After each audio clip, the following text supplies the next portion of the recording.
Jump on in, the water's warm, ladies and gentlemen. I am Pasta Jardula. And I'm Fiorella. Welcome back to the CONVO couch. Last weekend, we just got to go to San Francisco to cover the K-Dem, so we have a big breaking story from you. We were eyes and ears all over the place. We covered a lot of things. Like we said, Fiorella was the live stream queen. If you want to go back and visit some of our live streams, go to our Facebook page. If you want to see some of the interviews we have, come on over to the CONVO couch or the MCSE network. We prefer you come to the CONVO couch because we need some more love over there. We have interviews with some people from Need to Impeach, Norman Solomon on Joe Biden. We have Kimberly Ellis. We have me hugging Dr. Cornel West. There was a lot of things going on. Even Jerry Cohen. Ben Cohen. I called him Jerry Cohen. Partner of Jerry. Ben Cohen jumping up Bernie beats Trump. But first, and ultimately, fam, let's talk about the main reason why we were over there for the K-Dem convention. It was the election of the chair. Right. So Kimberly Ellis was running again against, this time, Rusty Hicks, Daraka Larimore Hall, and a few other candidates. But her main, adversary, I would say, was going to be Rusty Hicks because he was the one that was the centrist party favorite. Mm-hmm. But at the California Democratic Convention, the Democratic Party appeared so fractured that there was so many supporters for Kimberly Ellis. They completely packed the entire arena. And a lot of her supporters were simply calling out the hypocrisy of the Democratic Party to tokenize and use women of color, specifically Black women, for votes. But then when they have the ability to empower these women to actual positions of power where they make choices, they decide to instead choose the old white guy. So let's focus a little bit on how this happened. Rusty Hicks is a Labor candidate, but I wanted to show a little bit of the support that Kimberly got, and I wanted to show a little bit of the what people were saying, what her supporters were saying. Black women are the cornerstone of democracy. And whether the powers that be in our party want to admit it or not, we are the cornerstone of this party. So here we can see them calling it out, right? It's funny because when it comes to supporting Kamala Harris or Elizabeth Warren or it was Hillary Clinton, the Democratic Party is always talking about women, especially women of color. But when it comes to actually doing that, like I said, they're calling them out. They're saying they're not doing this. They're not, the powers that be are not letting this progressive woman get into power, right? And Rusty Hicks was the chosen one because he was framed as a Labor candidate, the union guy. And it's partly true because Rusty Hicks has ties to big oil. He is a Labor guy for the union oil industry. So he actually is one of those candidates that's supported by them because these blue collar workers that work for the oil industry do not like the Green New Deal. They do not like environmentalists. They are completely against that. And the reason they're against that is because they're afraid of losing all these jobs in the oil industry and they have nowhere to go. So it's kind of a fair discussion, right? Because it's like, where are we going to put these people if we take them outside? We need to have a workforce in there in green technologies to push them over there. But I don't think anybody's developed that. And so until we develop that, you're going to have the union fighting against the environment, which is completely, we all lose in that. Yeah, I think that's the big thing to take from this here, ladies and gentlemen. You got to understand what's going on because I talked to a lot of delegates, even delegates that were Bernie supporters, the progressive supporter, but they supported Rusty Hicks. And I would ask them, why are you supporting me? And like, well, I'm a confession. I'm Labor through and through. And like you said, this kind of parallels what happened when West Virginia, when Hillary Clinton said, oh, your coal jobs are going away. But she didn't talk like Sanders did to say, hey, this is what we're going to transition you to. These are the jobs you're going to have. So there were a lot of delegates that can be considered somewhat progressive, but they voted for Rusty because he has this stigma of labor, like kind of like Bernie Sanders does. And we as people and as the party themselves, they got to figure out a way, if we pull away from this big oil, if we pull away from these other means of unionized jobs that are in these fields, what are we going to transition them to? And that's what I took from this whole kind of like this weekend. Like, because a lot of people had told me, said the last time, they voted for Kimberly Ellis because they felt it was straight up good versus evil. It was a pharmaceutical lobbyist, and that's who Bauman was. And that even was a questionable election because we'll get to elections when it comes to the Democratic Party.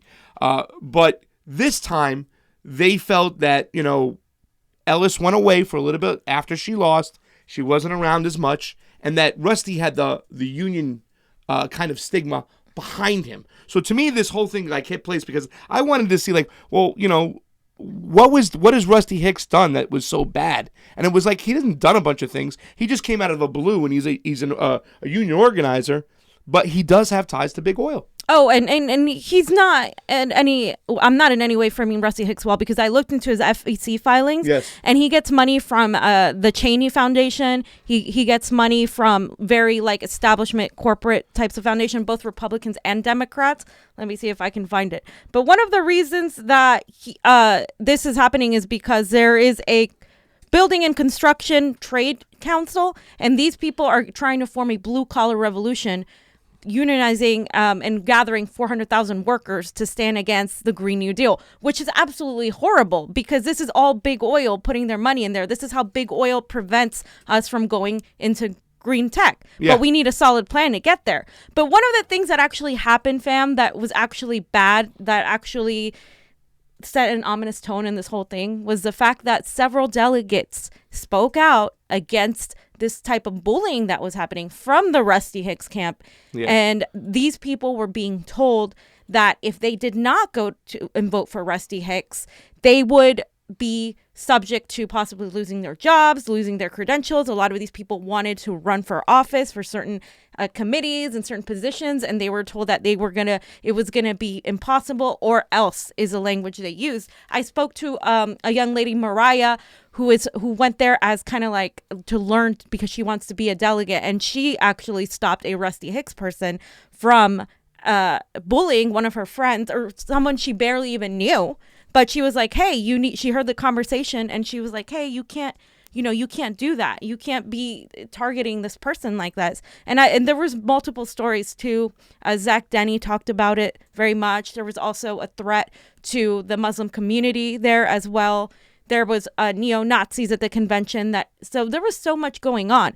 But what I'm seeing here is, again, the bullying of the Democratic Party and how they manipulate and coerce people with fear in order to get them to vote the way they want them to. So we have a little video here of Maria Estrada.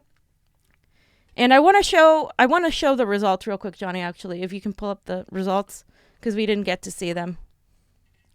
Yeah, so the results. So 57%. He got over the threshold of 50.1. Even with all the other candidates, she would have still not gotten in. But I think the coercion and all of that is something to be left to interpretation. So here is the thing. Let's go ahead and pull up the Maria Estrada video. Hi, it's Maria, and I live streamed this morning. I guess couldn't hear it because I think I had my finger over the microphone, I suppose. And I was just want to follow up on this chairs race. I had been told before the election that people were getting contacted, delegates were getting contacted, being told that they, were being threatened with. Oh. That was the part that we were getting to. We got it. A lot of people apparently got a lot of those calls and texts and messages, telling them how to vote or else. So that's not surprising. That's all part of the way the party works. It's like a mafia, and they wanted to make sure that their guy won, and he did. And so here we are, and this is the same guy that knew that a lot of these ADEM elections. First of all, he didn't even know what an ADEM election is because he's never been part of any, organization within the party, a club or anything like that. So he didn't even know what an ADEM election was. He was just asked to run to take over the chair seat by Rendon, and then Rendon made a call or had a gathering with the assembly and sent out a message saying that they need to take over all these seats, which is why they bust in all these people all up and down the state to vote in these elections. So I had my hearing on Friday. And they did bust people in. And she's going to talk about her hearing later and possible kind of go into that. But basically, just so you guys know, it's not a one person, one vote thing when it comes to voting. California has a weighted vote leaning heavily in favor of the legislatures, the people in power, so that they all get 7 votes. The legislators all get 7 votes, but Congress members get 7, and the state officials, if you're already a state official, you get 30 votes. So if I'm a delegate and if I'm a legislature, I get so much less than someone who is already a public official. If I'm a legislature, I get more than what a delegate gets. Do we have those numbers anywhere? I mean, is there any numbers out there that show how much the delegates voted for Kimberly as opposed to the legislature? Because what you're saying, and a lot of people don't understand how this works, those are super delegates. They're not elected, they're selected. And most of them were in the bag for Rusty Hicks. And I think it was kind of genius by the Democratic Party to run a guy like Rusty, who didn't have a lot of dirt with him in politics, except we're following the money right now. Yeah. So he came off as this like kind of labor mentality, this labor guy, which was the whole, allure to Bernie Sanders. Oh, he's for workers, he's for labor. So I thought they were genius. And I also want to say one thing, fam, before we get into some more stuff. And I want your opinions about that. I love Kimberly Ellis. I wish she ran a better campaign. I wish we would have learned a little bit more about this stuff for Rusty before it was out there. We didn't get enough. And this is the problem with the R.L. Miller pledges and the we won't smear anybody. Because as soon as you just bring up facts, and like they do this to Bernie Sanders, they say that you're smearing, that you're going below the belt. And they kind of put that stigma on you. And I would have liked to know a little bit more about Rusty's past, where he gets his money from. And also, we got to keep talking about the delegate process. If one elected delegate gets 1 vote compared to a legislated person getting 30 and another central delegate or whatever you call them getting 7, the fugaziness of this all. So if anybody has any numbers out there, anybody has numbers of the breakdown of delegates to super delegates, please send them over. Well, not super delegates, but they are not super delegates in the name itself. It's not. That's not what it's called. What are they called? According to James Alaya, who is a delegate, he said that 65 to 70% of the delegate vote, just regular delegate vote, went to Kimberly Ellis. See, that's what I'm talking about. So if it wasn't so heavily weighted in favor of the people in power already, then she would have likely won. Because that's why you saw so much support for her out there at the convention, because she did have the majority of the delegates. But unfortunately, because the way the system is structured, it doesn't matter. It's again like what Pasta meant is like it's similar to the superdelegate system in our democratic elections for the presidential race. So again, this is another way the Democratic Party does this. And he gets money from Boeing. Boeing. Okay. Yeah, he's not a progressive. He's not a typical union. Doesn't mean good anymore. Unfortunately, unions have had to function in a system that's capitalist and that pits people against each other. And capitalism has allowed pitting the environment against union labor, which is crazy and it's wrong. And we need to completely stop that. Can I say something else about Rusty Hicks? He's boring. Yeah, he's like boring. He's like more boring than De Leon, and De Leon is boring. I mean, I'd rather watch grass grow or fucking paint dry than the 3 freaking speeches from Rusty Hicks. They're nothing but platitudes. They don't mean shit. And, I don't know. He's just like, I don't know why they come up with these uninspiring fucking people to be head the party. And we just take about this the money laying down.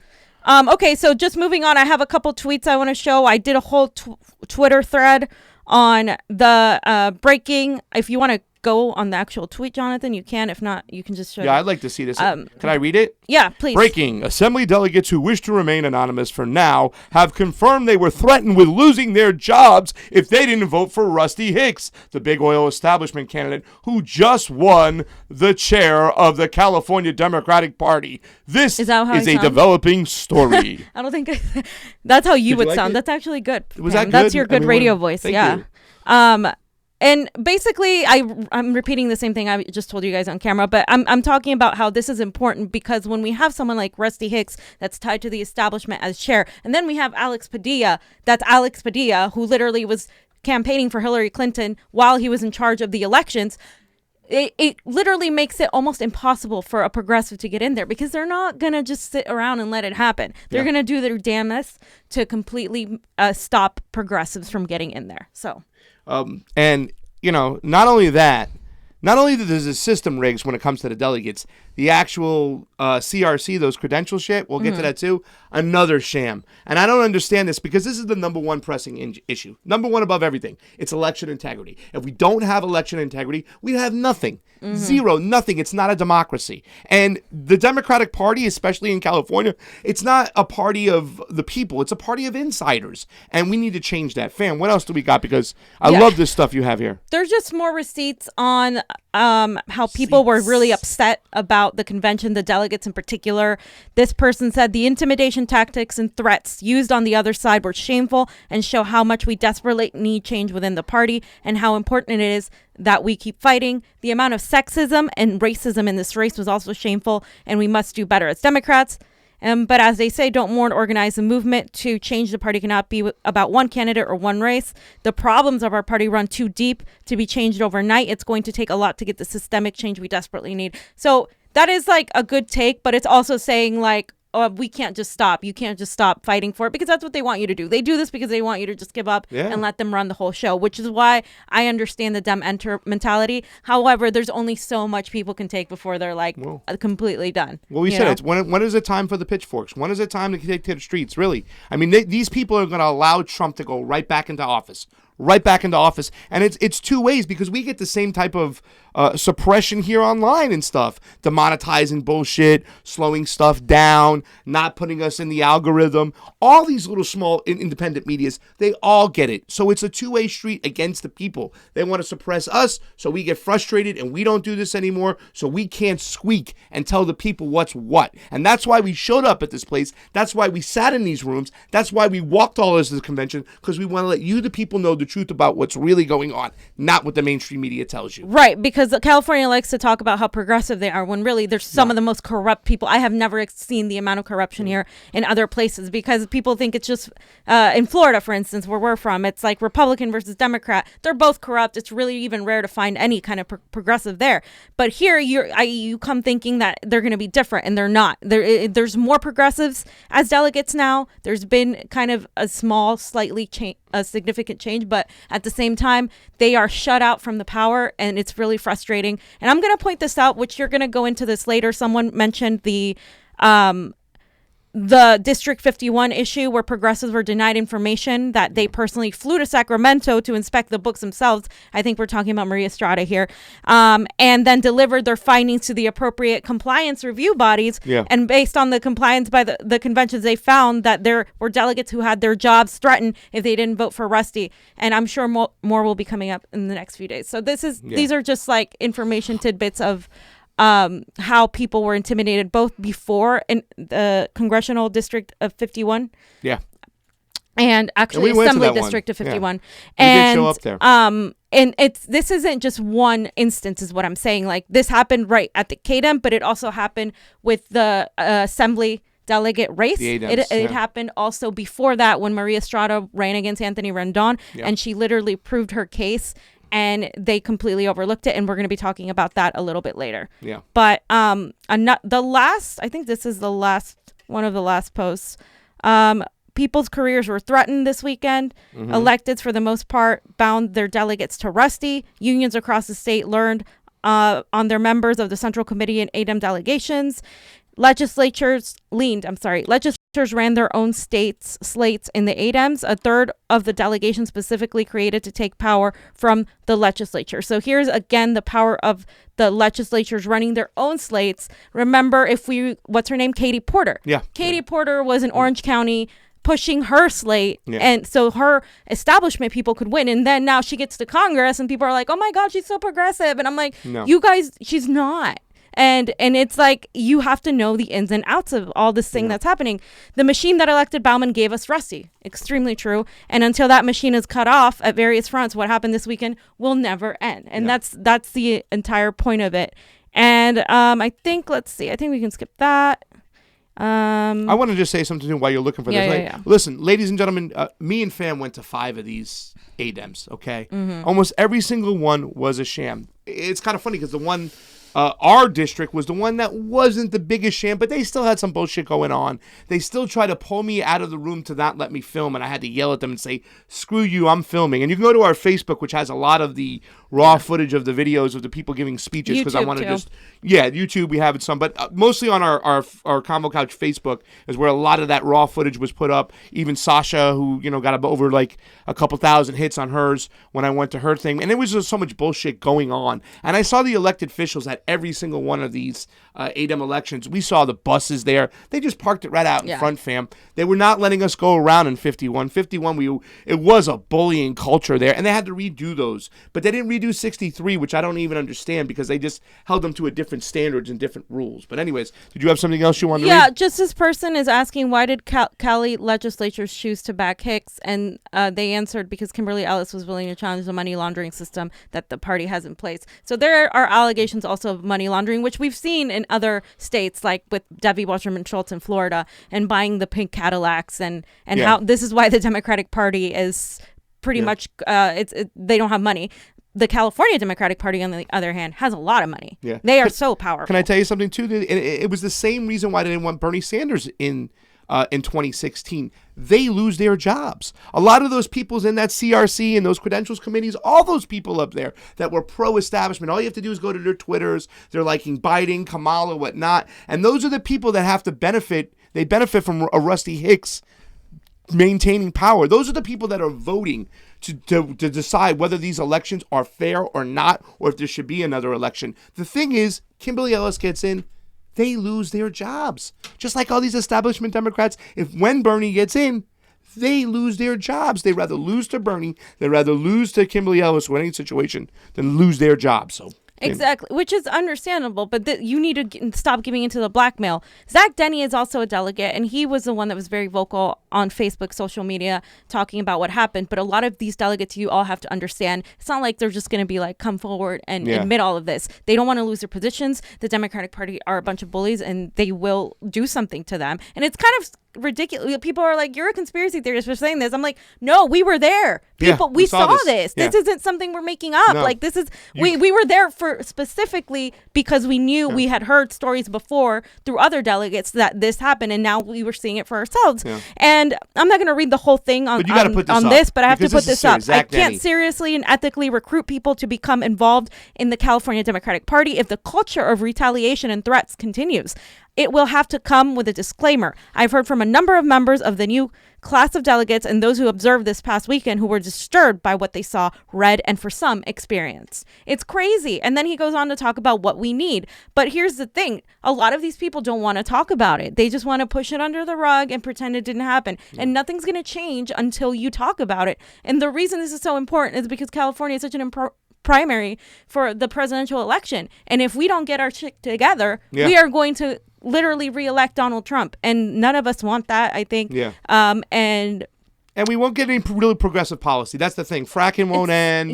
The drilling of the oil won't end. I mean, Rusty's got those ties. We're not going to get green. We're not going to, all this shit. We're not going to help people get, we're not helping get the homeless off the street by doing this, I'm saying. We're moving backwards. And the thing that is most disturbing is a lot of those progressives that were like burners back in 2016 that were dem-entering to change the party. They stopped. And instead, they joined the party. Okay, they became insiders themselves. They became acceptable of the corruption and the fraud that's going on. I mean, there was a lady who spoke in one of these CRC meetings, and she said straight up, when fraud has been established, we have to straighten shit out. They don't want to straighten shit out. So those people who were raging against the machine have now joined the machine. And here's the sad thing, fam. They didn't even need to get paid. They just wanted to sit at the table with the cool kids.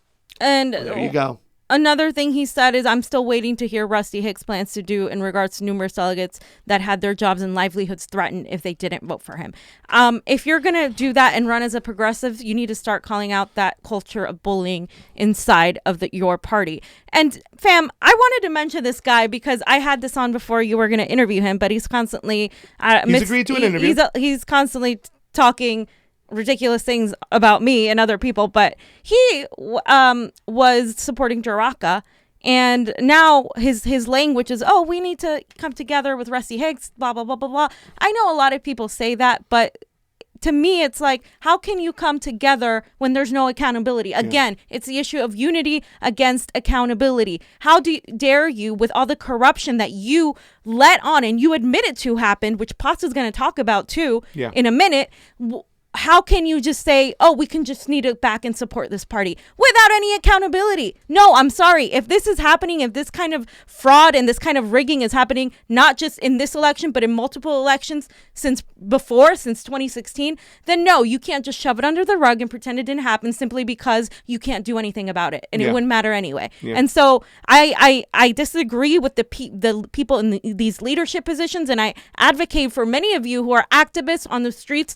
to continue to push to get inside that party, because they need you, because these people are pretending to be progressive and they're actually working against us. Yeah. And it's something that people are going to tell you you're a conspiracy theorist, that you don't know what you're talking about. But we're literally showing you receipts. We were there. We have multiple videos we're going to be releasing, and we're going to continue investigating this because, again, California is the 5th largest economy in the world, and we're basically a little country on our own, and people need to know that what's happening here is most certainly happening across the United States. Yeah, and it's just the fact that, I've said this all the time, and I asked this to Jane Elbrecht when I caught her. How can we have unity without accountability? How can we unite if you guys have never been accountable for what you do? But I also want to point out now, too, as well, that they're still doing it. They're still not running fair elections. They're still giving the gaslighting out there, and we're going to get into it, we're going to show it, talk about it. And once again, David Atkins has agreed to have an interview with me on Saturday, and I told him I would be respectful and polite. That doesn't mean I'm going to get emotional and angry about the things that are happening, because regardless of your feelings of Maria Estrada, you need to speak out against election integrity. And they had no integrity in these ADEMs. They were a friggin' sham. And we have videos of people who voted for Trump actually going in and casting ballots in Orange County and other places. I mean, every single place, it's ridiculous. And then we'll hear the reasons for that coming from David Atkins and other people and stuff. So I just want to leave it at that, fam. And we'll be right back. Yeah.